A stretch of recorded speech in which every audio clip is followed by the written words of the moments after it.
What's going on, everybody? Our national championship coverage continues from Los Angeles, and that coverage is brought to you by Jim Hudson Infiniti Acura Lexus. Now, today was media day for everybody here in the College Football Playoff National Championship, and it was a lot of fun to get to speak with the Dogs for the first time since touching down in Los Angeles. Hey, the Dogs have some real personalities on their football team. They do.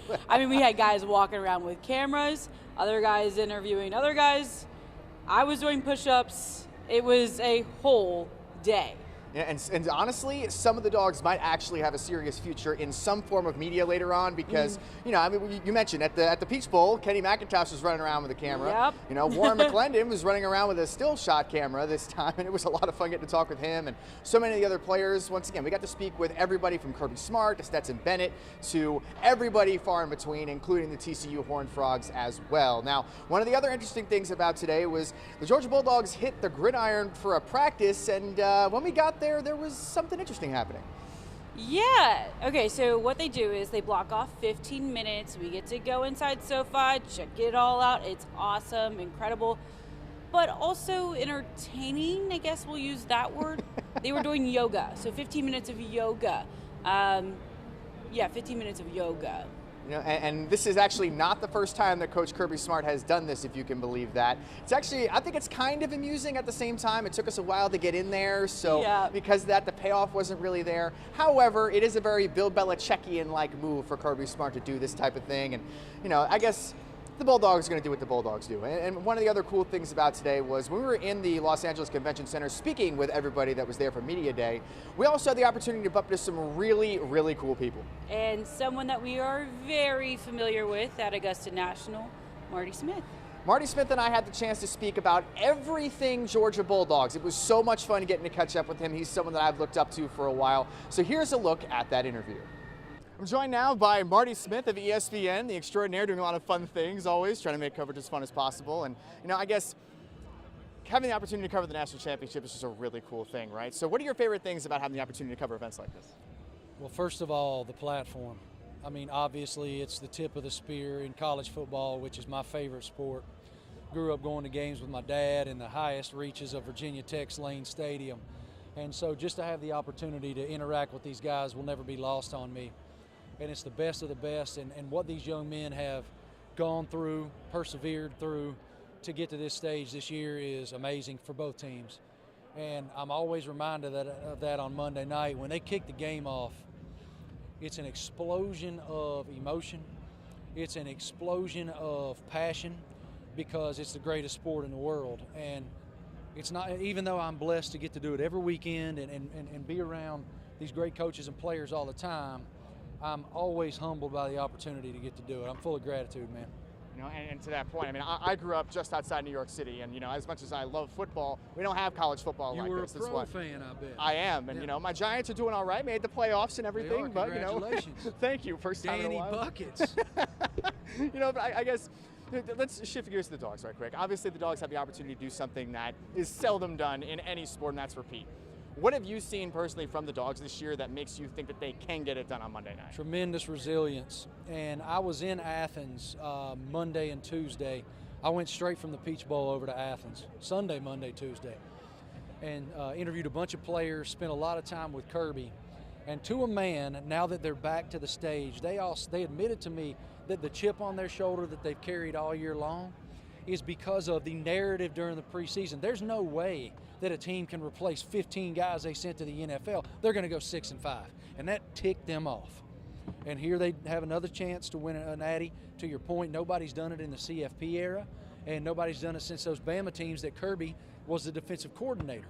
So he understands what that is. He actually told me this week as well that he does believe it's a distinct advantage for them because they understand the magnitude of the stage and how fleeting it can be. You have right now. This is the moment. Take advantage of it. Like Eminem said, right? Exactly. And I think Stetson Bennett, right? Love it. Such a unique career, you know, walk on, JUCO, coming back, being a part of this program again and winning the Natty last year, having the opportunity to do it again this year. When you look at Stetson Bennett and you've seen what he's accomplished so far and what he still has the opportunity to accomplish, what have you seen from him and how do you think he could do potentially on Monday night?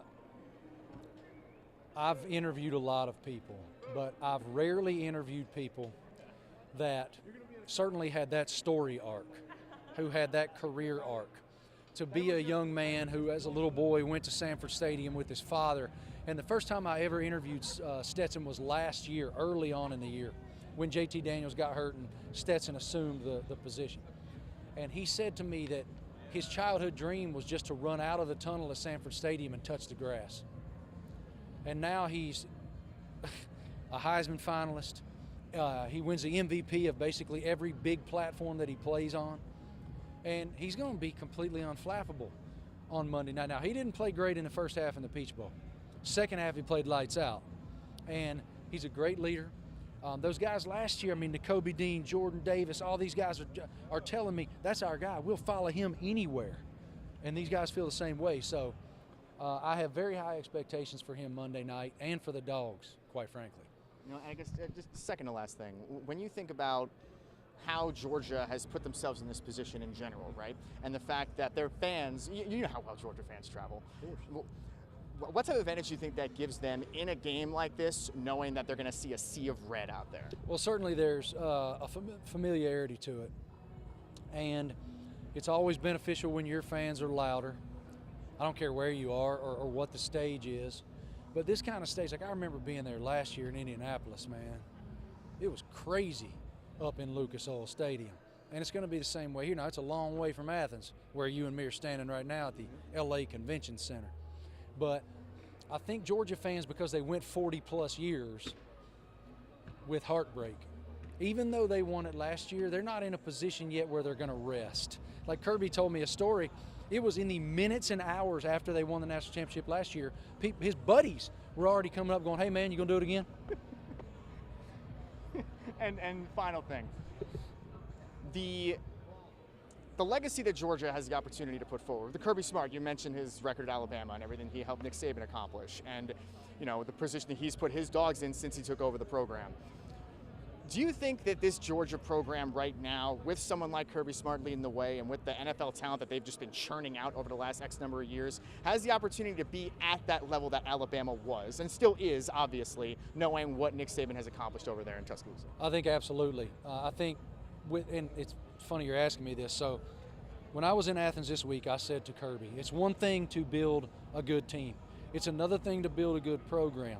It's another thing to win a national championship. It's another thing to repeat. It's a whole other thing to sustain excellence. Sustaining it is the key. And it's hard to do because what do people get? Complacent. Oh, man, hey, good job. You won a national championship. I'll just take this year off. He is completely unwilling to let that happen because of his own personal standard of being unwilling to get complacent. And that goes from him down. The players understand it. You've interviewed them. It's all about the G. That's what all of them say. Nobody is bigger than the G. And every day he has a saying, a slogan, a mantra for these guys. And what I love about him, and I love this about Coach Saban too, is they're growing men who are going to be great men when they leave and move on into life, whatever that is. That's the first goal. Second goal is to win. And they both do it at the highest level. And Kirby's going to do it for a long time because he recruits so well. Yeah, exactly. I mean, he had one guy from the portal this year. One guy. Marty, thank you so much for your time. Brother. We appreciate it. It's a pleasure, man. Thank you.